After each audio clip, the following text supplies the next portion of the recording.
त्या आयुष्यामध्ये एक प्रसंग घडला आणि मग महाराजांनी हा अभंग लिहिला. झालं काय, महाराजांच्या घरी काही स्नेही मंडळी बसलेले आहेत चर्चेला, आणि चर्चेचा विषय काय असेल हो? आता महाराजांचा मित्र परिवार म्हटल्यानंतर चर्चेचा विषय ठरलेला आहे.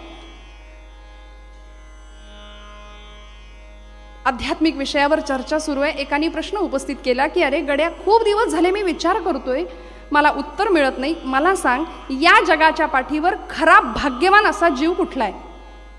जगाच्या पाठीवर खरं भाग्यवान कुणाला म्हणायचं? उत्तर सुरू झालं, एक एक एक एक पुढे यायला. एकाने उत्तर दिलं, अरे एवढं साधं तुला कसं कळत नाही? 84 लक्ष योनी मात्रांमध्ये ज्याला नरदेह मिळाला, ज्याला मानवदेह मिळाला, तो खरा भाग्यवान. पुढचा गृहस्थ म्हणाला, नाही रे गड्या, पटत नाही, एवढ्याने समाधान नाही होत. अरे नुसता नरदेह मिळून उपयोग काय? त्या देहाची ज्याला किंमत कळाली तो खरा भाग्यवान. शरीरम आद्यम खलु धर्म साधनम, शरीर हे धर्माचं साधन आहे हे ज्यांनी जाणलं आणि ज्यांनी बलभीमाची उपासना केली, ज्यांनी आपलं शरीर आरोग्य संपन्न राखलं, ज्यांनी बलदंड देहयष्टी कमावली, कुठल्याही प्रकारचं व्यसन त्यामध्ये नाही टाकलं, असं उत्तम शरीर ज्यांनी राखलं तो भाग्यवान म्हणाले. तिसरा गृहस्थ म्हणाला, नाही रे, पटत नाही, या उत्तराने काही समाधान होत नाही. मला सांग, अगदी 12 रेड्यांचं बळ अंगात आहे आणि वरचा मजला रिकाम आहे, उपयोग आहे का काही? नाही म्हणाले. मग भर्तृहरी नीतिशतकामध्ये श्लोक लिहितात, विद्यानाम नरस्य रूपमधिकं प्रच्छन्न गुप्तं धनं, विद्या भोगकरी यशस्सुखकरी विद्या गुरूणां गुरु, विद्या बंधुजनो विदेश गमने विद्या परं दैवतं, विद्या राजसुपूजिता न तु धनं विद्या विहीन पशुः. ज्याची गणना, ज्याच्याजवळ कुठल्याही प्रकारची विद्या नाही, कला नाही, संगीत नाही, साहित्य नाही, त्याची गणना एखाद्या पशुमध्ये केली आहे म्हणाले. साक्षात पशु पुच्छ विषाणहीन. हा पुच्छ म्हणजे शेपूट, विषाण म्हणजे शिंग. शिंग आणि शेपूट नसलेला हा मानव प्राणी, असं त्याचं वर्णन केलंय भर्तृहरींनी. मग ज्याच्याजवळ तो खरा भाग्यवान म्हणाले. पुढचा गृहस्थ म्हणाला, नाही रे, नरदेह मिळाला, तो देह आरोग्य संपन्न राखला, विद्या मिळवली, एवढ्याने माणूस भाग्यवान ठरत नाही. मग म्हणाले, आधी ज्याच्याकडे पैसा आहे तो भाग्यवान. प्रसंग चालू आहे बरं, चर्चा चालू आहे. ज्याच्याजवळ प्रचंड पैसा तो खरा भाग्यवान. कारण यस्या अस्ति वित्तम सनरः कुलीन, जो बलाढ्य असा धनवान असतो ना, तो कुलवान ठरतो, शीलवान ठरतो, आचार संपन्न ठरतो. सश्रुतवान स गुणज्ञा स पंडिताः स एव वक्ता स च दर्शनीयः सर्वे गुणः कांचनम आश्रयन्ते. सगळी गुण त्याच्याकडे आश्रयाला येतात म्हणाले. समजा एखाद्या संस्थेचा उद्घाटन प्रसंग आहे एखाद्या गावामध्ये, आणि त्या संस्थेच्या उद्घाटनाच्या कार्यक्रमाला पंचकृषीतला एक वक्ता बोलवला. वक्त्याचं भाषण सुंदर झालं, अध्यक्ष महाशय आले होते, प्रचंड पैसा जवळ, बोलायला उभे राहिले. फारशी कला अवगत नव्हती, वक्ता दशसहस्रेषु असं म्हणतात, आणि सुरुवात केली. म्हणाले, या संस्थेला माझ्यातर्फे 10 लाख रुपयांची देणगी जाहीर. दुसऱ्या दिवशी पेपरला पहिल्या पानावर यांचा फोटो, आमच्या गावचे आचारशील, आमच्या गावचे विचारवंत अमुक अमुक अमुक यांनी या संस्थेला 10 लाखाची देणगी दिली. पण मला सांगा, हा फोटो त्या माणसाचा आहे की त्या 10 लाखाचा आहे? मग म्हणाले, आधी पैसा पाहिजे, कारण रुपयाभोवती फिरते दुनिया, जोवरी पैसा तोवरी पैसा, ही जगाचे नियम आहे, रीत आहे. असा प्रसंग सुरू आहे, माझ्या पदरचं नाही सांगत. तो गृहस्थ आपलं म्हणणं पटवून देतोय. म्हणाले, आधी पैसा पाहिजे मग भाग्यवान माणूस. पुढचा गृहस्थ म्हणाला, नाही रे, एवढ्याने काही माणूस भाग्यवान नाही ठरणार. नरदेह मिळाला, तो देह आरोग्य संपन्न राखला, पैसा मिळवला, ज्ञान मिळालं, पण मला सांग, असा माणूस जर एकटा असेल, आपण म्हणतो एकटा जीव, पण असा जर एकटा मनुष्य असेल तर त्याला खऱ्या अर्थी इतरांची दुःख जगाचं नाही कळणार कदाचित. म्हणून मनुष्य प्रापंचिक, जो मनुष्य प्रापंचिक आहे तो खरा भाग्यवान, ज्याच्याकडे प्रपंच आहे तो खरा भाग्यवान. इथपर्यंत आलं सगळं, तरी पण म्हणाले काहीतरी कमी पडतंय. सगळं तर आहे आमच्याकडे, मग आम्ही भाग्यवान का नाही? कुठेतरी दुःखाचा लवलेश आयुष्यामध्ये आहे, कुठेतरी काहीतरी नडतं अडतं आमचं, मग आम्ही भाग्यवान कसे ठरणार? हे सगळं आमच्याकडे असून आम्ही भाग्यवान का नाही? तेव्हा तुकोबाराय तिथे आले आणि महाराज म्हणाले, अरे इतका सुंदर विषय तुम्ही सगळ्यांनी हाताळला, पण मला सांगा, नरदेह ज्याच्या कृपेने तुम्हाला मिळाला, ज्ञान ज्याच्यामुळे तुम्हाला मिळालं, पैसा ज्याच्या कृपेने तुम्हाला मिळाला, हे सगळं ज्यांनी तुम्हाला दिलं, प्रपंच ज्यांनी तुम्हाला दिला, त्या भगवंताला तुम्ही विसरला आणि त्याच्याविषयी अंतःकरणामध्ये ज्या भक्ताच्या जिव्हाळा आहे तो खरा भाग्यवान म्हणाले. आणि अभंगाचं पहिलं चरण लिहिलं, जाणे भक्तीचा जिव्हाळा तोची दैवाचा पुतळा. ज्याला हे भक्तीचं मर्म कळालं, भक्तीचं रहस्य कळालं, तो खरा भाग्यवान आहे म्हणाले. महाराजांनी देवभक्ती करा असं सांगितलंच मंडळी. फक्त मंदिरात बसून टाळ कुटून देवभक्ती होणार नाही.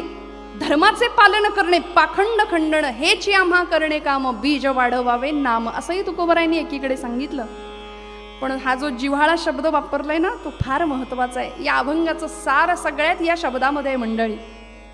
भक्ती करा असा आग्रह कुठल्याच संतांनी केला नाही, पण जी भक्ती तुम्ही कराल त्या भक्तीमध्ये काय असलं पाहिजे.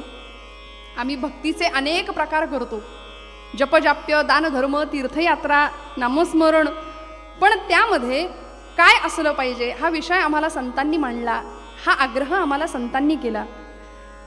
आज तीच गोष्ट आमच्याकडे नाहीये मंडळी. बरं, हा जिव्हाळा फक्त परमेश्वराला द्यायचा का, फक्त भगवंताच्या मूर्तीविषयी ठेवायचा का? नाही. तुमच्या माझ्या नात्यामधला जिव्हाळा जो आज हरवत चाललाय.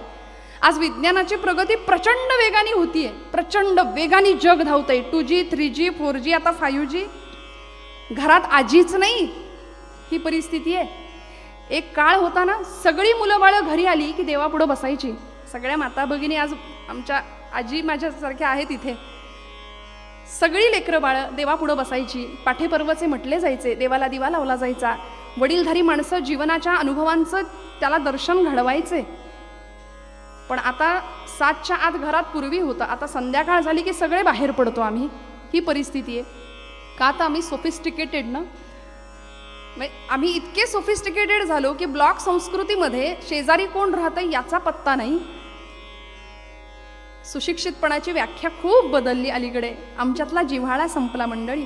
म्हणून संतांनी आम्हाला संवेदनशीलता दिली. म्हणून संतांचं बोलणं सुद्धा किती मवाळ आहे बघा बरं. का माहितीये, तुकोबरायच म्हणतात, नको नको देवा तार्किकांचा संग, मला तरकट लोकांच्या संगतीत ठेवू नको म्हणाले, फार विद्वान लोकांच्या संगतीत ठेवू नको. कारण पुलंचं वाक्य आहे ना, ते म्हणाले अवघड असलेलं सोपं करून सांगतात ते संत, आणि सोपं असलेलं अवघड करून सांगतात ते विचारवंत म्हणाले. त्यामुळे अशा लोकांचा फार संग मला नको, मला आपलं साध्या भोळ्या भक्तांच्या संगतीत ठेव. कारण खरं सांगू, विद्वानांच्या बोलण्यामुळे समाज प्रभुभावित होतो, विद्वानाच्या बोलण्यामुळे समाज प्रभावित होतो, प्रभाव पडतो पांडित्याचा. पण संतांच्या बोलण्याने समाज प्रभुभावित होतो. विद्वान मेंदूची भाषा बोलत असतात, पण आमचे संत हृदयाची भाषा बोलतात. विद्वानाला अर्थ पाहून बोलावं लागतं, पण संत बोलतील त्याला अर्थ प्राप्त होतो. जयाचे अंतरी भगवंत अचल राहिला निवांत, ते सहजी बोलत ब्रह्मनिरूपण. सहज वाक्य निघालं तरी त्याला ब्रह्मनिरूपणाचा दर्जा प्राप्त होतो. मग अशी जिव्हाळ्याची भक्ती आम्हाला संतांनी करायला शिकवली. पण आज दुर्दैव आमचं, आज आम्हाला माणसातला माणूस दिसेना मंडळी, दगडातला आणि पाषाणातला देव कुठून दिसणार, ही वस्तुस्थिती आहे. रस्त्याने जाताना सुद्धा आमची तरुण पिढी मंदिर बघितलं की असा नमस्कार करते की केलाय की नाही देवाला सुद्धा कळलं नाही पाहिजे असा नमस्कार. जिव्हाळा आमच्याकडे कुठून येणार? एका गृहस्थांनी मला प्रश्न विचारला होता. म्हणाले, आळंदीला एवढ्या लोकसंख्येने लोक धावत असतात, कार्तिकी एकादशी, आषाढीच्या निमित्ताने पंढरपूरला एवढ्या लाखोंच्या संख्येने लोक सगळे धावतात, काय म्हणाले त्या समाधीमध्ये खरंच ज्ञानराज आहेत का? म्हटलं आहेत, फक्त डोकं टेकवणारा दगड नसावा म्हणजे मिळवलं. आज माणसातला माणूस आम्हाला दिसेना मंडळी. म्हणून संतांनी आम्हाला ना हा जिव्हाळा दिला, जो की तुमच्या माझ्याकडे आहे, फार काही त्याला द्यायचं नाही.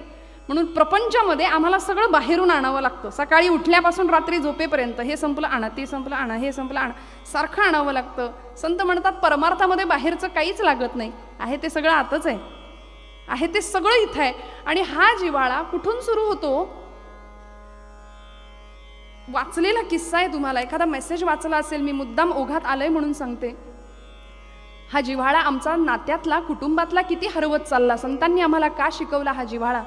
मुंबईहून, न्यूयॉर्कहून मुंबईला एक विमान येत होतं मंडळी, आणि त्या विमानामध्ये एक 70चं जोडपं होतं.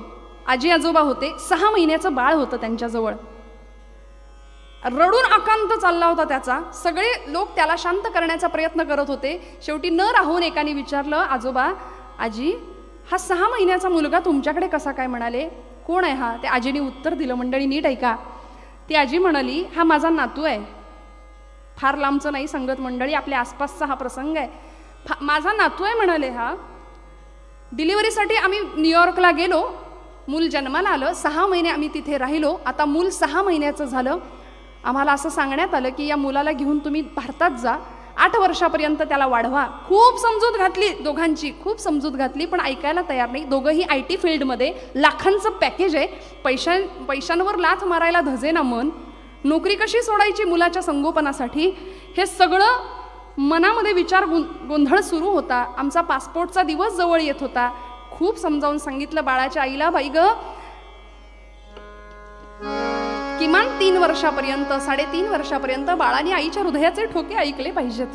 असं कुठे 350-400 वर्षापूर्वी गडाचे सगळे दरवाजे बंद झालेले असताना हिरकणी नावाची माझी आई, की ती सुद्धा पोटासाठीच कमवत होती, ती सुद्धा पैसाच कमवत होती, दुधाचा व्यवसाय पोटासाठीच करत होती ना, पण पाळण्यात रडणाऱ्या बाळाचा आर्त टाहो अंतःकरणापर्यंत पोहोचला. रात्रीच्या अंधकारात सगळे दरवाजे बंद झालेले असताना बुरुज उतरून खाली आली. म्हणून 350 वर्षानंतर आम्ही सुद्धा हिरकणी बुरुज आठवतो. म्हणून कीर्तनामध्ये आम्हाला सगळ्या वृत्तांचा, सगळ्या पदांचा आढावा घ्यावा लागतो, समावेश करावा लागतो. तसंच एखादं भावगीत सुद्धा घालावं लागतं. लोकांना आवडतं. मला सांगायचा मुद्दा असा आहे मंडळी, आज जर आमच्या अंतःकरणात जिव्हाळा नसेल ना, तर असा प्रश्न विचारावा लागतो की जे सगळ्यांच्या आवडीचं भावगीत आहे सुंदर, लहरी राजा प्रजा आंधळी अधांतरी दरबार, अजब तुझे सरकार उद्धवा, अजब तुझे सरकार उद्धवा, अजब तुझे सरकार.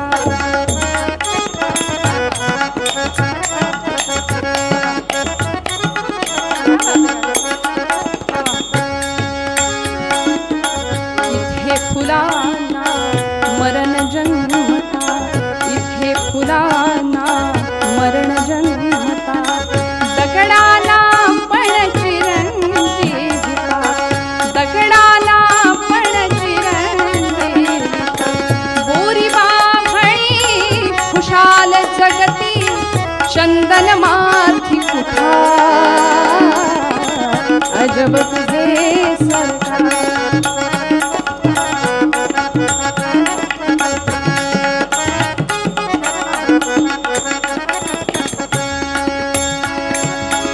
लबाड जोडीती इमले माड्या, गुणवंताना मात्र झोपड्या, पतिव्रतेच्या गळ्यात धोंडा, वेशेला मणिहार, अजब तुझे सरकार उद्धवा, अजब तुझे सरकार.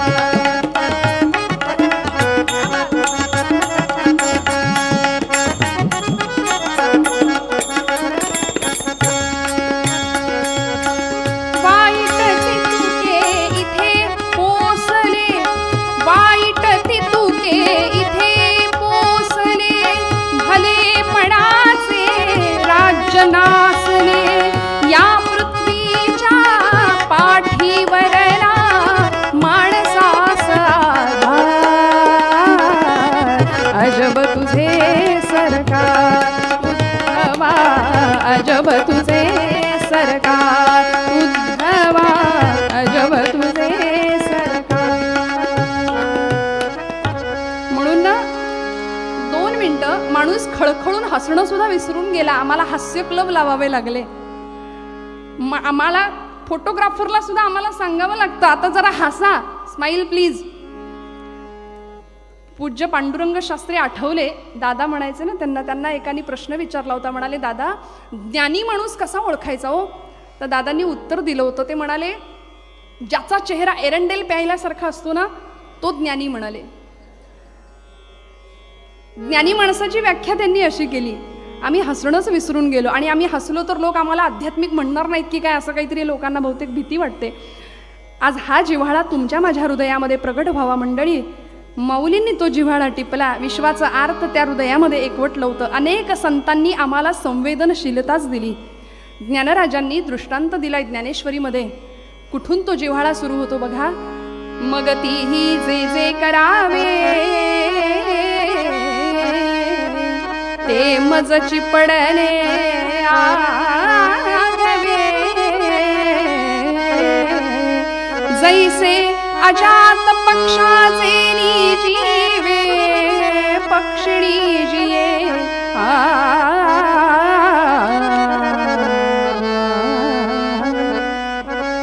कुठून सुरू होतो. अंड्याचा कोश फोडून पिलू बाहेर आलेला असतो. अजून पंख फुटायचे, डोळे उघडायचे आणि त्या पिलाला कुठून कुठून आणून ती पक्षिणी दाणा भरवत असते. ती पक्षिणी ज्या प्रेमाने, ज्या मायेने, ज्या आत्मीयतेने दाणा भरवते त्या पिलाला, त्याच प्रेमाने, त्याच मायेने, त्याच आत्मीयतेने मी माझ्या भक्ताचा सांभाळ करतो, भगवंताचं आश्वासन आहे.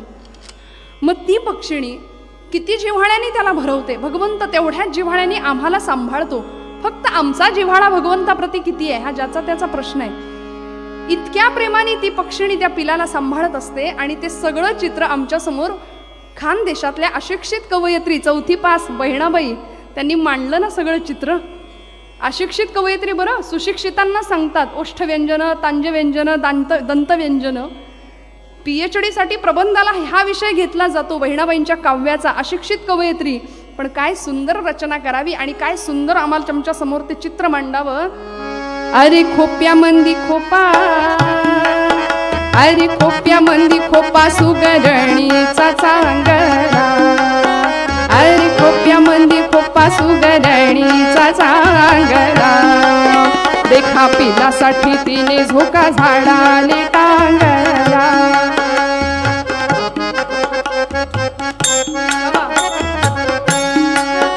देखा पिलासाठी तिने झोका झाडाले टांगला. खोपाईन लाईन ला जसा झुलता बंगला, अरे खोप्या मंदी खोपा सुगरणीचा चांगला, एका पिलासाठी तिने झोका झाडाले टांगला. माझ्याकडे वेळ कमी आहे, कथा भाग आहे. काय सुंदर पद मंडळी. ती चिमणी त्या पिलाला असं नाही म्हणत तू माझी म्हातारपणची काठी आहे बरं, माझा 7/12चा उतारा, बँक बॅलन्स सगळं तुझ्या नावे होणार आहे. ती चिमणी तिचं काम करत राहते. तिला माहिती असतं याला पंख फुटले, डोळे उघडले की हे उडून जाणार आहे, ते स्वतःचं आकाश तयार करणार आहे. ते पिलू उडून जातं, स्वतःचं आकाश तयार करतं आणि ते आभाळ, ते आकाश बघून चिमणीच्या डोळ्यात जे आनंदाचं आभाळ साठतं, माऊली त्याला साक्षात्कार म्हणतात. हा जिव्हाळा आम्हाला जमेल, ही संवेदनशीलता एकमेकांप्रती आम्हाला जमेल. तुकोबराय म्हणाले, जाणे भक्तीचा जिव्हाळा तोच दैवाचा पुतळा. अभंगाचं 2रं चरण. आणि कनये माझ्या मना हो का पंडिता शहाणा. फार काही पांडित्य विद्वत्ता तिथे भगवंतासमोर ओतून आणावी असं काही भगवंताला अपेक्षित नाही. साधा नमस्कार जरी तुम्ही निष्ठेने केला तरी तो भगवंताला प्रिय आहे. गीतेच्या 10व्या अध्यायामध्ये गोपालकृष्ण म्हणतात, तेषां सततयुक्तानां भजतां प्रीतिपूर्वकं ददामि बुद्धियोगंतम येन मामुपयांती ते. जे सतत माझी उपासना आणि माझं स्मरण ज्या भक्ताला सतत आहे, जिव्हाळ्याने जो माझी आठवण करतो त्याला मी सहाय्यभूत आहे. अभंगाचं 3रं चरण. नामरूपी जडले चित्त दास त्याचा मी अंकित. ज्या भक्ताचं चित्त भगवंताच्या नामाशी एकरूप आहे. मंडळी, भगवंत भक्ताचा दास होतो बरं कसा, एक उदाहरण सांगून पुढे जाणार आहे. किती दास्यत्व करावं. जी जनाबाई दळिता कांडिता तुझं गायीनं अनंत असं म्हणते आणि भगवंताला आळवते. भल्या सकाळी पहाटे जनाबाईनी जात्यावर दळायला बसावं, एक पाय पसरावा, जात्याच्या खुंट्याला हात लावावा. आता असं तरुण पिढी समोर सांगायचं म्हटलं जातं सूप तर म्हणतात कुठं जातं, काय जातं. हे सगळं म्युझियममध्ये ठेवावं. आपण सगळे ज्येष्ठ आहात पण तरी सुद्धा जातं म्हटलं की ओवी आली. आणि जनाबाईंनी ओवी नावाचं वृत्त मराठी साहित्याला दिलंय. किती गोड आवाजामध्ये पांडुरंगाला आळवावं. पांडुरंगा सख्या येशील का रे, किती गोड आवाजामध्ये. आणि हे जातं आम्हाला खूप सुंदर अध्यात्म शिकवतं मंडळी. खालची तळी आहे ना ती अध्यात्माची आहे घट्ट, वरची तळी आहे ती प्रपंचाची आहे जी सतत आम्हाला फिरवते. आणि आम्ही दाणे आहोत. ते कुंड आहे, जीवशिव कुंड जनाबाई म्हणतात त्या कुंडाला. आम्ही सगळे दाणे रूप असलेले त्या जात्यामध्ये असे भरडले जातोय, सगळे रहाट गाडग्यात त्या. पण काही दाणे त्यांचं पीठ होत नाही. बरं, जे दाणे त्या खुंटाला धरून आहेत, त्या कुंडाला धरून आहेत ना, त्यांचं पीठ होत नाही. ती जागा म्हणजे आमच्या संतांचं तत्वज्ञान आहे. ती जागा म्हणजे आमचे संत आहेत, आमचं अध्यात्म आहे. ते ज्याला कळलं त्याला खरं भक्तीचं मर्म कळलं असं म्हणतात. जनाबाईंनी गोड आवाजामध्ये पांडुरंगाला आवाज द्यावा, भगवंता ये की रे बाबा, कधी येशील माझ्या समोर. जनी मांडिते दळणा नाम ओठी घोळते. पांडुरंगा सख्या ये की रे बाबा, भारी जड हे जाते तुझी या विना. भगवंता सख्या येशील का रे. पांडुरंगाने सांगावं, जने जने जने थांब, हाक तुझी येता कानी, झोप उडाली गावाई, काग दळतेस एकली माझी या विना. पांडुरंगा सख्या आलास करे, हात तुझा लागला रे, जात झालं हलक हलक, दारी आलं अमृत पीक तुझी या दिठेन. किती दास्यत्व. सगळ्या कामांमध्ये जनाबाईचं सहाय्य घ्यावं, जनाबाईला सहाय्य करावं. आणि जनाबाई गोड आवाजात ओव्या गाते, लोकांना 2-2 आवाज बाहेर ऐकू येत आहेत बाहेर. आणि असं काही घडलं, अशा प्रवृत्तीची माणसं आजच आहेत असं नाही, समाजामध्ये त्याही काळी होती. लोकांनी चर्चा सुरू करावी, म्हणे जनाबाईच्या झोपडीतनं 2-2 आवाज येतात, ताबडतोब चौकशी केली पाहिजे. गावचे पाटील, गावचे कुलकर्णी सगळे आले जनाबाईच्या झोपडीला, घेराव घातला. जने जने जने दार उघड. जनाबाईने पीठ चोपड्यात भरावं, दरवाजा उघडावा. पाटील समोर. पाटील ओ सकाळी सकाळी माझ्याकडं काय काम काढलंय सा. जने बाकीचं बोलू नको, आतमध्ये कोण आहे तेवढं सांग. अहो कुठं कोण आहे तवा, मी एकटीच जाळण दळतीये. जने 100 माणसांनी 2 आवाज ऐकल्यात आणि तू बरी म्हणते ग मी एकटीच आहे, खरं सांग आतमध्ये कोण आहे. पाटील आता माझ्या बोलण्यावर विश्वास नाही तुमचा, तर वाटलं तर झडती आहे माझ्या झोपडीची, कुठं कोण आहे तवा. जने खोटं बोलू नकोस, खरं सांग कोण आलं होतं. जनाबाईने हळूच सांगावं, पाटील पंढरीचा पांडुरंग आला होता. वा ग वा, म्हणे पंढरीचा पांडुरंग तुझ्या झोपडीत. आमासनी दिसत नाही, तुला दिसतो. कशाला का आला होता जने. जनाबाई म्हणते, जोंधळ्याच्या भाकरीची चवलई न्यारी, पंढरीचा राणा येतो जनाईच्या दारी. आता पाटलांच्या सगळ्या लोकांच्या डोक्यावरून हे तत्वज्ञान चाललंय. जने जने जने खरं सांग, कशाला आला होता पांडुरंग. तुला दिसतो, आम्हासनी दिसत नाही, असा लपवून तरी कुठं ठेवलायस ग. जनाबाई म्हणते, लपवायचा कुठं असतो.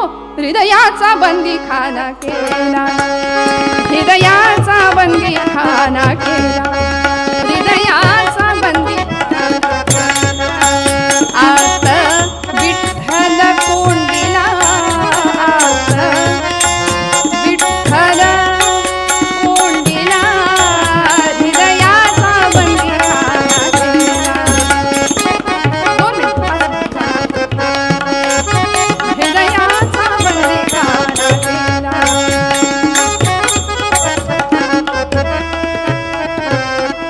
नामरूपी जडले चित्त, दास त्याचा मी अंकित.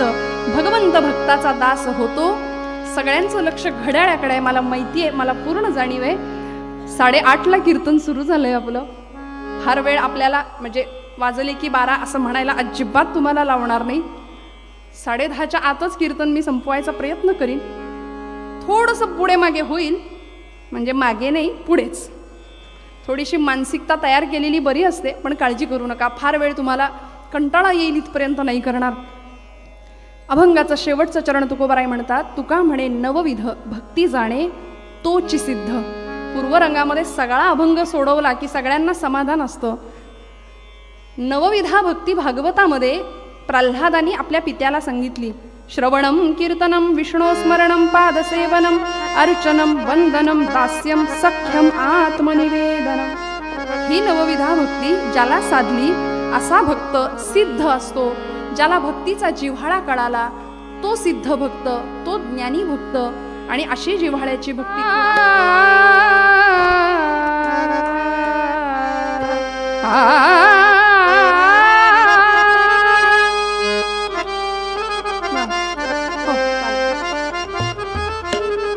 जाणे भक्तीचा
कीर्तनाच्या प्रथेप्रमाणे थोडा वेळ हरिनामाचा गजर करायचा, हाताने टाळी, मुखाने गोड आवाजामध्ये नामस्मरण. कीर्तनातली टाळी टाळायची नसते असं म्हणतात. बर ही टाळी या आमच्या टाळी एका शब्दावरती नारदीय कीर्तनामध्ये आर्या नावाचं वृत्त ज्यांनी दिलं असे बारामतीचे मोरोपंत पराडकर त्यांनी कोटी केली. ते म्हणाले ही टाळी टाळू नका. बरं, आध्यात्मिक विषय बाजूला ठेवून वैज्ञानिक विषय डॉक्टरी परिभाषेत सांगायचं म्हटलं तरी ॲक्युपंक्चरसाठी चप्पल वेगळी वापरावी लागत नाही म्हणाले. टाळीमुळे जे पॉइंट्स दाबले जातात त्यामुळे हार्ट चांगलं राहतं. आळंदी पंढरपूरच्या वाऱ्या करणारी माणसं कुठल्याही प्रकारचं औषध घ्यावं लागत नाही. मध्ये कोलेस्टेरॉल येत नाही तर काय ते डोक्याच्या केसापासून पायाच्या नखापर्यंत रक्तपुरवठा सुरळीत चालतो म्हणाले. छान आनंदानी आणि मोकळ्या मनानी मोकळ्या गळ्यानी गा. मोरोपंत म्हणतात टाळी मृदुरमणीसी. किती टाळ्या आहेत बघा व्यवहारामध्ये. टाळी मृदुरमणीसी उच्च स्वरे करटाळी. पोटाची एक टाळी तदुपरी दुसरी लागली ध्यान टाळी. टिंगलीसाठी टाळी भाकरी करिता टाळी. जुन्या माता भगिनी इथे आहेत. पहिल्या हातावर भाकऱ्या असायच्या ना. जरा कोणाची टिंगल झाली चेष्टा झाली की आपण काय म्हणतो मित्रासी देवभू टाळी. याला म्हणायचं साथ.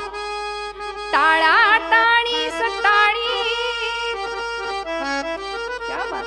त्यासी काळ कवटाळी जी टाळी जन्म मरणाते टाळी म्हणून कीर्तनी वाजवा शुद्ध टाळी. पंढरीनाथ महाराज की.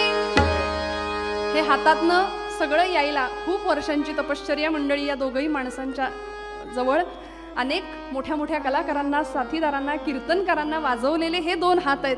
म्हणून म्हटलं हे नादब्रह्म आणि हे स्वरब्रह्म आज माझं भाग्य की माझ्या साथीला आहे सुन या निमित्ताने. आणि कल्याणचे दोघंही कल्याण म्हणून आणि दोघांचेही आशीर्वाद आपल्या सगळ्यांचं प्रेम या निमित्ताने घेऊन जाणारे याची खात्री आहे. जय जयकाराचा आवाज सगळ्यांचा येऊ द्या.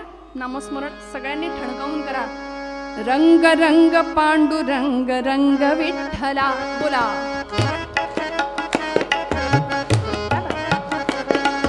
रंग रंग पांडुरंग रंग विठ्ठला. रंग रंग रंग रंग पांडुरंग रंग विठ्ठला. बोला बोला सगळ्यांचा आवाज येतो. रंग रंग पांडुरंग रंग विठ्ठला.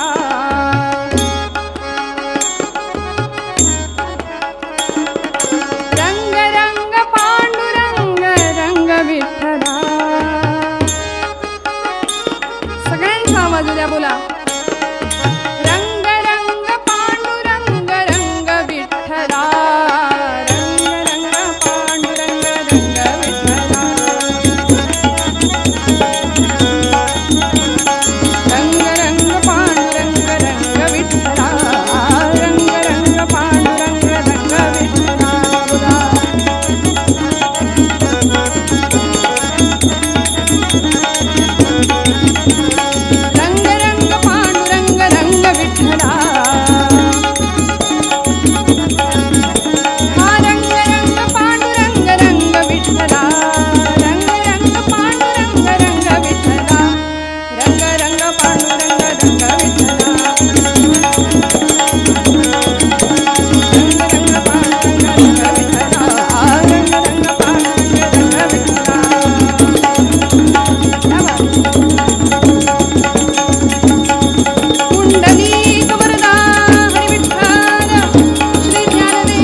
पंढरपूरला घेऊन चला बरं का. कित्येक दिवस तुमच्या मागे लागली पंढरपूरला घेऊन चला चला म्हणून. आता काय बी तुमचं ऐकायची नाही, मला पंढरीला घेऊन चला म्हणजे चला. अगं ऐक, हट्ट नको करू. जगामध्ये 3 हट्ट फार प्रसिद्ध आहेत ना, बालहट्ट, राजहट्ट आणि तिसरा तुम्ही जाणताच. त्यामुळे या तिसऱ्या हट्टासमोर माणूस कितीही घट्ट असला तरी मठ्ठ होतो म्हणे. त्यामुळं काहीच चालेना, मला काहीच माहिती नाही, मला पंढरपूरला घेऊन चला म्हणाली. अगं ऐक, हट्ट करू नको. अशा अवस्थेमध्ये पंढरपूरचा प्रवास तुला झेपणार नाही. नरसी बामणीवरून पंढरपूरला जायचं होतं बरं का, आणि एवढा मजल दरमजल प्रवास आपल्याला झेपणार नाही तब्येतीला, प्रकृतीला. थोडे दिवस थांब, मग आपण पंढरपूरला जाऊ, पांडुरंगाचं दर्शन घेऊ. नाही, अहो काल रात्री पांडुरंगाने स्वप्नात येऊन मला दृष्टांत दिलाय, गोणाई पंढरपूरला येऊन राहा, माझ्या दारात येऊन राहा, नामस्मरण कर, नामसंकीर्तन कर, तिथेच उदरनिर्वाह कर आणि आता तिथेच राहा. मी नाही ऐकणार, मला पंढरपूरला घेऊन चला. दामा शेट्टींचं काहीच चालेना. दामा शेट्टी म्हणाले, गोणाई अगं एवढा मोठा प्रवास करणार, पण ठीक आहे, तुझी तयारी आहे ना, पांडुरंगाने तुला बोलावलंय म्हणतेस, चल जाऊया. रात्र कशी बशी पार पडली, पहाट उजाडली आणि भल्या पहाटे बैलगाड्या जुंपल्या आणि बैलगाडीमध्ये बसून प्रवास सुरू झाला. मजल दरमजल करत ही सगळी मंडळी पंढरपूरला पोहोचली सुद्धा. कीर्तनामध्ये असंच असतं बरं, म्हणजे आता निघाले आणि लगेच पोहोचले असं म्हणाल तर मग बघता बघता पंढरपुरामध्ये आले. चंद्रभागेचं स्नान झालं, नगर प्रदक्षिणा झाली, पुंडलिकाचं दर्शन झालं, गोपाळपुरा पाहिला. राऊळामध्ये पांडुरंगाचं दर्शन घ्यायला आली मात्र गोणाई माता. ते सावळं परब्रह्म डोळ्यांमध्ये डोळे भरून साठवलं. भगवंता किती रे गोड दिसतोस सख्या, किती रे गोड दिसतोस. आणि आता सगळी दर्शनं झाली म्हटल्यानंतर निघायची वेळ झाली. दामा शेट्टी म्हणाले, गोणाई चल बरं आता लगबग कर, आपल्याला माघारी परतायला हवं, नरसी बामणीला परत पोहोचायचंय. आणि अशा अवस्थेमध्ये तू प्रवास करतेस वेडे का? कारण गोणाई माता गर्भवती होती मंडळी, पोटामध्ये भगवंताचा अंश वाढत होता. आणि अशा परिस्थितीमध्ये एवढा प्रवास करून भगवंताचं दर्शन घ्यायला गोणाई माता आलीये. दामा शेट्टी म्हणतात, गोणाई चल माघारी.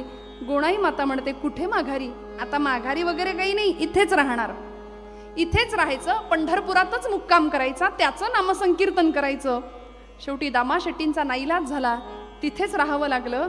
अहो पंढरपूरचं काय भाग्य आहे, आधी पंढरी आहे म्हणे, मग वैकुंठ नगरी.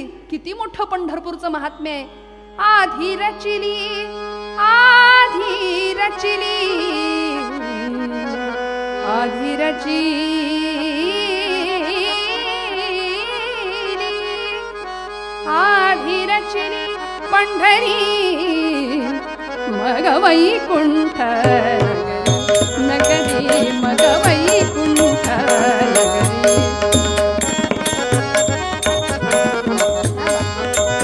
मग वैकुंठ नगरी नगरी, मग वैकुंठ नगरी.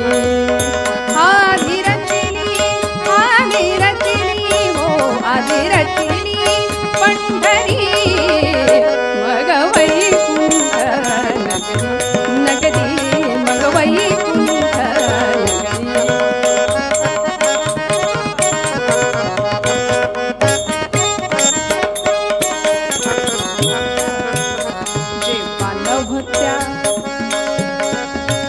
जेव्हा नभते चराचर, जेव्हा नभते चराचर, तेव्हा होते पंढरपूर, तेव्हा होते पंढरपूर, तेव्हा होते पंढरपूर, तेव्हा होते पंढरपूर.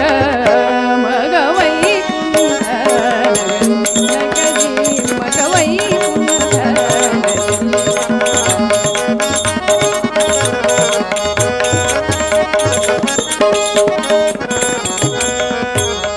जेव्हा नवत्या गोदा गंगा,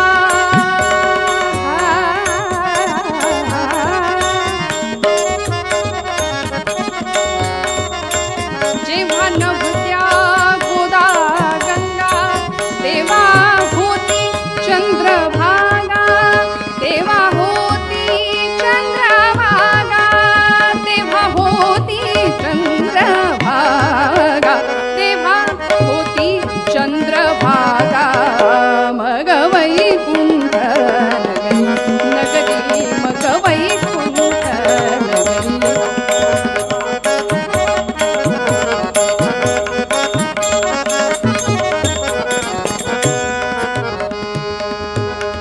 पंढरपुरामध्ये उदरनिर्वाह करायचा ठरला. आता जातीने शिंपी समाजातली ही मंडळी, शिंप्याचा व्यवसाय कपड्यांचंच दुकान थाटलं. पंढरपूरच्या बाजारपेठेमध्ये भलं मोठं दुकान थाटलं आणि एखाद्या व्यापाऱ्याला सुद्धा लाजवेल असा आचार, असा व्यवहार सुरू झाला. जोडोन या धन उत्तम व्यवहारे, उदास विचारे वेच करी, या न्यायाने प्रपंच सुरू झाला, उदरनिर्वाह सुरू झाला. दिवसामागून दिवस गेले मंडळी आणि गोणाई मातेला पुत्र संतती झाली. मुलगा जन्माला आला. नाव ठेवलं नामदेव. पांडुरंगाच्या नामासाठी आपण इथे आलो म्हणून नाम, आणि त्यांनी दिलेला हा प्रसाद म्हणून देव. पूर्वीच्या काळी नावं सुद्धा अशी ठेवली जायची की ती नाव उच्चारलं की त्या कार्याचं वलय डोळ्यासमोर यावं. मेरी झाशी नाही दूंगी असं म्हटलं की झाशीच्या राणीचा कुठला अवतार डोळ्यासमोर उभा राहतो? असा घोड्याच्या टापा दोन उचललेले आहेत, पाठीमागं त्या दामोदराला बांधलेली आहे, हाताशी तलवार धरलेली झाशीची राणी डोळ्यासमोर उभी राहते. शिवाजी नाव उच्चारलं की आमचं रक्त सळसळतं. जी जिद्द, ज्या जाज्वल्य, देशप्रेम, बाणेदारपणा आणि ईश्वरार्पण वृत्ती अशी जिजाबाई आठवली की आम्हाला ते करारी पण आठवतं. म्हणून म्हटलं नावा पाठीमागं कार्याचं वलय असतं. आता काय, आता बोलायलाच नको. सिरियल आणि पिक्चरच्या नावांची एवढी क्रेज आहे की आम्हाला तीच नावं जास्त हवीशी वाटतात. म्हणून आमचे आदर्श आणि या जुन्या पिढीचे आदर्श फार वेगळे होते. आमच्या पिढीच्या एखाद्या मुलाला किंवा अगदी 20-25 मुलाला विचारलं, अगदी 5 वर्षाच्या बाळाला विचारलं तुझा आदर्श कोण आहे, तर तो सहज उत्तर देतो, कोण? जो कोर्टामध्ये जजनी फाशी नाही बरं, तुरुंगवासाची शिक्षा सुनावली गेली असताना कोर्टाच्या दारात ढसाढस रडतो असा सलमान खान नावाचा हिरो आजच्या पिढीचा आदर्श आहे, आयडॉल आहे.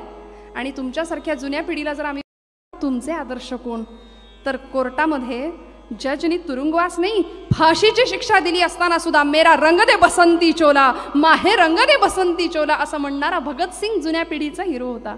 तो आदर्श होता. ही जनरेशन गॅप आहे एवढी मोठी आणि ती इतकी वाढत चालली आहे दिवसेंदिवस. नाव ठेवलं सुंदर नामदेव, भगवंताचा प्रसाद दिसामासानी मोठा होतोय. आणि वयाच्या 5व्या वर्षी घडलेला प्रसंग मंडळी आपण जाणता. पण कीर्तनातून तीच कथा, तेच चरित्र पुन्हा ऐकणं. सगुण चरित्रे परम पवित्रे सादर वर्णावी, ऐसी कीर्तन मर्यादा ही संतांच्या घरची असं म्हटलंय. वयाच्या 5व्या वर्षी नामदेव महाराजांच्या आयुष्यात घडलेला प्रसंग, स्वतःचं आयुष्य, स्वतःची नामदेव गाथा लिहिली आहे नामदेव महाराजांनी. जणू काही स्वतःचं आत्मचरित्र लिहिले. प्रचंड भागवत धर्माचा प्रसार या संतांनी केलाय. काय प्रसंग घडावा. संध्याकाळची वेळ. दामा शेट्टींचा असा रोजचा संकल्प होता की रोज पांडुरंगाला नैवेद्य द्यायचा आणि मग स्वतः भोजन करायचं.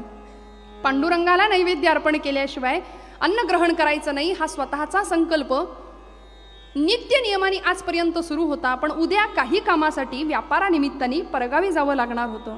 उद्याचा देवाचा नैवेद्य कोण दाखवणार प्रश्न पडला. म्हणून आपल्या 5 वर्षाच्या नाम्याला विचारलं, नाम्या माझं एक काम करशील बाळा, उद्या पांडुरंगाला नैवेद्य तू द्यायचंस. नामदेव महाराज म्हणाले, हो का नाही. वयाच्या 5व्या वर्षी बाबांनी एवढं सुंदर काम सोपवलं, आनंद वाटला. म्हणाले, बाबा जाणार मी, उद्या पांडुरंगाला नैवेद्य मी देणार. आणि निघाले. सगळी तयारी झाली. त्या रात्री झोपले. दुसऱ्या दिवशीची पहाट उजाडायची वाट बघतायत. रात्रभर झोप येईल का, तर पांडुरंगाला नैवेद्य मी देणार आहे, मी समर्पण करणार आहे. हा समर्पण भाव श्रोते हो, भक्तीमध्ये निष्काम भक्ती संतांनी अपेक्षित केली. आम्ही सकाम भक्ती करतो, आम्हाला काहीतरी त्या बदल्यात हवं असतं म्हणून आम्ही भक्ती करतो. नामदेवांनी वयाच्या 5व्या वर्षी काय करावं, काय अलौकिक सिद्धी कमावली असेल त्या वयामध्ये. पहाटेपासून आईच्या मागे लागले. दामाशेटी निघून गेले त्यांच्या कामाला आणि आई लवकर जेवायला तयार कर, मला पांडुरंगाला नैवेद्य द्यायचंय. गुणाई माता म्हणते, नाम्या अरे उठल्या उठल्या देव जेवायला बसणार आहे वय, अरे जरा उजाड होतं दे, मग उठू दे भगवंताला, ती भूपाळी काकड आरती होऊ दे, मग माध्यान्नीला मी देईन तुला नैवेद्याचं ताट, घेऊन जा. नाही, कसा बसा वेळ काढला, माध्यान्नीची वाट पाहिली. आता पहाटे उठल्यापासून या 5 वर्षाच्या लेकराच्या पोटात प्रचंड भूक लागलेली. पण बाबांचा संकल्प, बाबांनी सांगितलं होतं, नाम्या पांडुरंग जेवल्याशिवाय आपण जेवायचं नाही. एवढंच एक वाक्य लक्षात ठेवलं आणि नामदेव माध्यान्नीची वाट पाहत बसला. भर माध्यान्नीला गोणाई मातेने सुंदर ताट तयार करून दिलं, पंचपक्वान्नाचं नैवेद्याचं. केळीचं पान वरती झाकलं आणि नामयानी ते ताट हातात घेतलं, दुडू राऊळामध्ये धावत गेला आणि पांडुरंगाच्या समोर उभा राहिला. मंडल केलं, ताट ठेवलं, पाणी फिरवलं आणि म्हणाले, करा सुरुवात. आता एवढ्या अर्जवानं काही पांडुरंग जेवणार नव्हता हो. एवढ्या अर्जवानं ते पाषाणातलं चैतन्य हलणार नव्हतं. का रे पांडुरंगा, रोज माझे बाबा येतात आणि आज मी आलोय म्हणून चवण्या ढवण्या लावलेस की काय? तरी पांडुरंग उठे ना बोले ना. 5 वर्षाचा नामया विचार करतोय ना, पांडुरंगा अरे जेव की रे बाबा, तुझ्यासाठी सकाळी लवकर उठलोय, बाबांनी मला सांगितलंय पांडुरंग जेवल्याशिवाय आपण जेवायचं नाही, मला भूक लागली आहे रे पांडुरंगा, जेव की रे बाबा.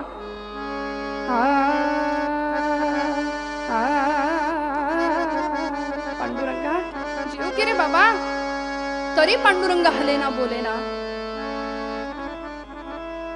मंडळी, समर्पणाचा भाव नैवेद्यातला, आपण म्हणतो नैवेद्यम समर्पयामी, पण आमच्याकडे आम्ही किती हुशार बघा. आमच्याकडे वाक्यच असं बदलतंय, जा रे देवाला नैवेद्य दाखवून आण. तो समर्पण भाव वगैरे नाहीच. मग आम्ही पाणी फिरवतो, दाखवतो नैवेद्य आणि लगेच काढून घेतो. आम्हाला केवढी भीती, खाल्लं बिल्लं तर करायचं काय. माऊली म्हणते, ऐशी कर्मे साम्य दशा जै होय विरेशातई, मग आपैसा प्रभू कृपा होय. ती कृपा चालत येते. मुरारी बापू आपल्या प्रवचनात सांगतात, ते म्हणाले, ठाकुर को हमारे साथ बात करने की हर रोज इच्छा होती है, लेकिन मोस्ट ऑफ द टाइम हमारा मोबाइल एक तो स्विच ऑफ रहता है, एक तो रेंज नहीं मिलती, नहीं तो एंगेज रहता है. त्याला रोज आम्हाला भेटायचंय परमेश्वराला, पण आम्हाला दुर्दैवानी वेळ नाहीये, कारण आम्ही इतके धकाधकीचं आयुष्य जगतो. नामदेव महाराज हट्ट करतात, पांडुरंगा जेव की रे बाबा. कटेवरी हात तुझे विटेवरी पाया, कटेवरी हात तुझे विटेवरी पाया.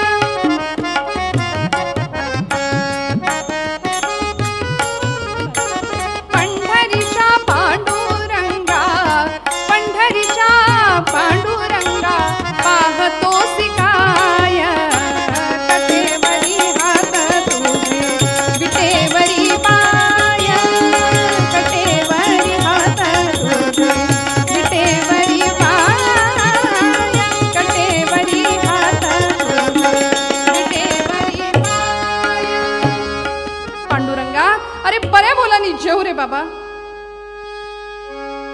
आई आपल्याला जे जे करते ते सगळं तिथं चाललं होतं बरं. आता बऱ्या बोलानी जेव बरं. नाही जेवलास तर चुलीतलं लाकूड आणून फोडून गाडीन. 5 वर्षाचा नामया पांडुरंगाला अर्जव करतोय, पांडुरंगा जेव की रे बाबा. मंडळी, आमच्या या नारदीय कीर्तनामध्ये जुन्या कीर्तनकारांनी काय बहार केलीये. काल ज्यांचं कीर्तन आपण ऐकलं आफळे बुवांचं, त्यांचे वडील गोविंद स्वामी आफळ्यांनी फार सुंदर पद या कामामध्ये, या आख्यानामध्ये केलेलं आहे. जुन्या काळी काय किंवा आजच्या काळी काय, आमच्या मुलांना पिक्चर मधली गाणी प्रचंड आवडतात. चाल मोहिनी घालते, चाल आवडते, अर्थाशी फारसं घेणं देणं नसलं तरी, आणि मग ती गाणी लगेच पाठ होतात.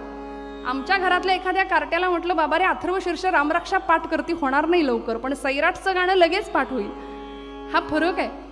मग असं काही सांगितलं जुन्या काळी, घरामध्ये एखादी राधा नावाची आजी यायची कामाला भांडी घासायला, आणि घरातल्या एखाद्या मुलाला तिने सांगावं, बाळा म्हण रे गाणं छानपैकी, मस्त माझी अशी भांडी पटकन घासून होतील. आणि त्या बाळानी 8 वर्षाच्या त्या मुलांनी गाणं म्हणायला सुरुवात करावी, मेरे मन की गंगा, पुढचं म्हणत नाही. आणि असं काहीतरी त्यानं गाणं सुरू केलं की वडिलांनी येऊन पाठीत धपाटा घालावा, कारट्या तुझं वय काय, राधाबाईचं वय काय, तिचं नाव नेमकं राधा, बोल राधा बोल, असं काहीतरी म्हणायला लागला. तू 8 वर्षाचा, राधाबाई 60 वर्षाची, असं काहीतरी करायला आपल्याला शाळा पिक्चर काढायचंय, टाइमपास, शाळा, सैराट सगळंच निघालो. आणि इतक्या आवडीने आम्ही सगळे आमची लेकरं ते पिक्चर पाहतात, राष्ट्रीय पुरस्कार प्राप्त. आणि असं काहीतरी घडलं की मुलांना, ठीक आहे तुला हे गाणं आवडतंय ना, गाण्याची चाल आवडतीये ना, मग आता हे गाणं नाही म्हणायचं म्हणाले, गाण्याचे शब्द बदलूया, चाल तीच ठेवूया. काय बुवांनी बहार केलीये. आता नामदेव महाराज पांडुरंगाला आर्जव करतायत, हट्ट करतायत, पांडुरंगा जेव रे बाबा, अशी कल्पना करून गाणं म्हणूया. भोळा पुसतो नामा, भोळा पुसतो नामा, अन पांडुरंग घुमा का, भोळा पुसतो नामा अन पांडुरंग घुमा का, बोल देवा बोल भोजन घेता का नाही, बोल देवा बोल भोजन घेता का नाही, भोळा पुसतो नामा, बोल देवा बोल भोजन घेता का नाही, बोल देवा बोल भोजन घेता का नाही.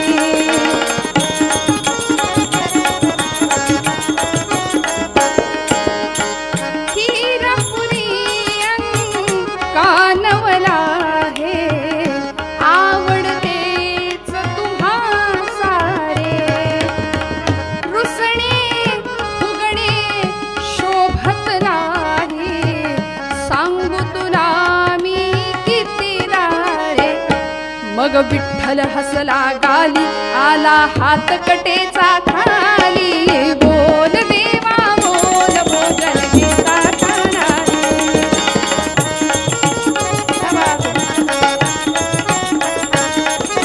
बोल देवा बोल भोजन घेता का नाही. बऱ्याच जणांना शब्द तेच आठवले असतील. नामदेव महाराज हट्ट करतायत, पांडुरंगा जेव रे बाबा, अरे आता 10:30 होतील थोड्या वेळात, तू जर असा जेवला नाहीस किती उशीर करणार आहेस सांग बरं. तरी पांडुरंग जेवायला तयार नाही मंडळी. आता जर पांडुरंगा बऱ्या बोलानं जेवला नाहीस ना तर बाबा येतील आणि मला विचारतील, नाम्या पांडुरंग जेवला का. मी नाही म्हणालो तर त्यांच्या हाताचा आणि माझ्या पाठीचा काय तो संगम होईल म्हणाले. त्यामुळे पांडुरंगा आता बऱ्या बोलाने जेव, आणि आता जेवणार नसशील ना तर इथे या पायरीवर डोकं आपटून जीव देईल.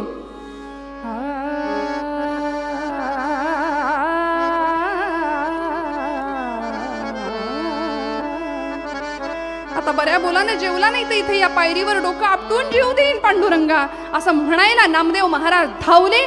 5 वर्षाचा नामया धावला, मात्र धरलं डोकं धडकन आपटणार.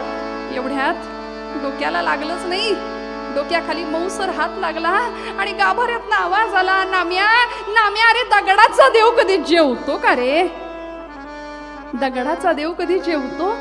नामदेव महाराज हुशार म्हणाले, पांडुरंगा मी काही वेडा नाही, अरे दगडाचा देव कधी बोलतो का रे. बोललास आता बऱ्या बोलानी जेव.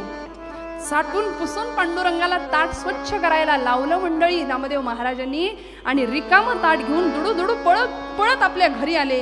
गोणाई मातेला सांगितलं, आई अगं किती नखरे चालले होते, जेवायला तयार नाही, लवकर जेवायला वाढ, आता मला भूक लागली. गोणाई मातेने रिकामं ताट पाहिलं, म्हणाली, नाम्या कारट्या, अरे एवढा धीर धरवला नाही होय तुला.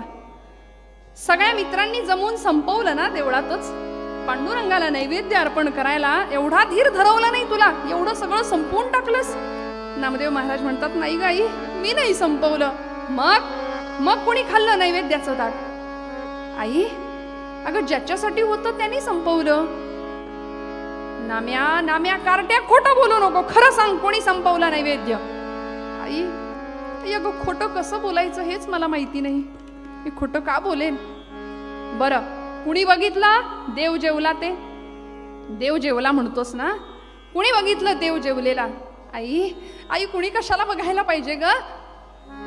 या डोळ्यानी मी ग पाहिला, कुणी कशाला बघायला पाहिजे? मी सांगतो मी पाहिलाय. नाम्या खोटं बोलू नको. अगं सांगतो ना कसा जेवला, ऐक तरी. या डोळ्यानी मी ग पाहिला,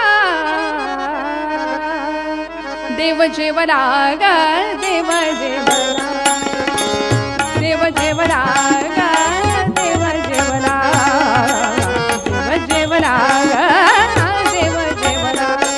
या डोळ्यानी मी ग पाहिला, या डोळ्यानी मी ग पाहिला, देव जेवला ग देव जेवला.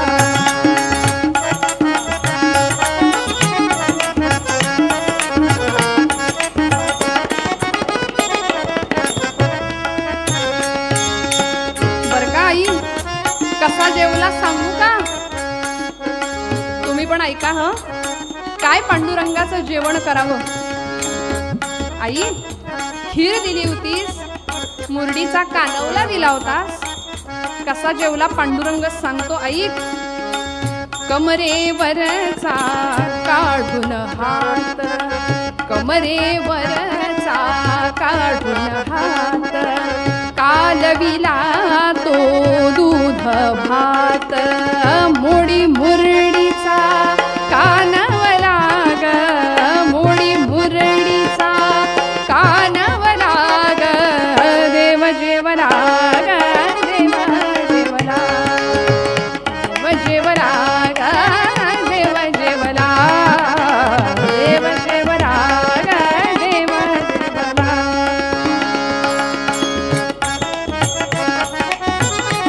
आता कसा जेवला सांगतो ऐक. ओ रप्पली ग, ओ रप्पली ग त्यानं खीर, ओ रप्पली ग.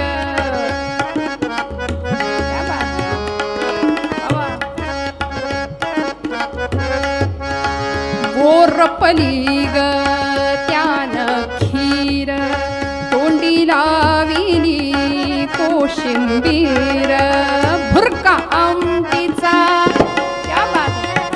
म्हणून म्हटलं अशी साथ ही 2 तासापुरती खरी साथ वाटते.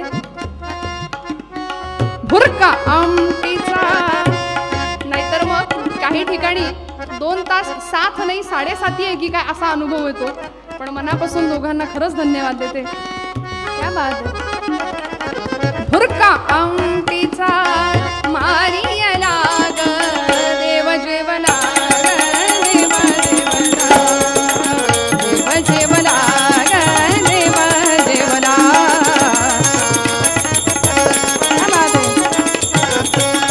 या डोळ्यानी मी ग पाहिला, देव जेवला ग देव जेवला, देव जेवला ग देव जेवला, देव जेवला ग देव जेवला. आई आई देव जेवला ग, विश्वास ठेव. मंडळी कोणाही माता तर ऐकतेच आहे. आणि हा सगळा प्रसंग नामदेवाच्या तोंडातनं दामाशेटी ऐकत होते. दाराशी उभे राहिलेले दामाशेटी हातातली पिशवी केव्हा गळून पडली कळालं नाही. नामयाच्या तोंडून ऐकलं पांडुरंग नाम्याच्या हातून जेवला. 5 वर्षाच्या माझ्या नाम्याच्या हातून पांडुरंगाने जेवण केलं. घरात थांबले नाही, आपण आलोय हे कुणाला कळू दिलं नाही. धावत दामाशेटी राऊळात गेले, पांडुरंगासमोर उभे राहिले आणि व्याकुळ होऊन पांडुरंगाला सांगतायत, पांडुरंगा काय रे, तू आज नाम्याकडून जेवलास. आज माझा नाम्या मला सांगतोय पांडुरंग माझ्याकडून जेवला. खरं सांग पांडुरंगा, तू नामदेवाकडून जेवलास. गेली 40 वर्ष मी तुला नैवेद्य अर्पण करतो. तुला नैवेद्य अर्पण केल्याशिवाय मी अन्नग्रहण केलेलं नाही. आणि आज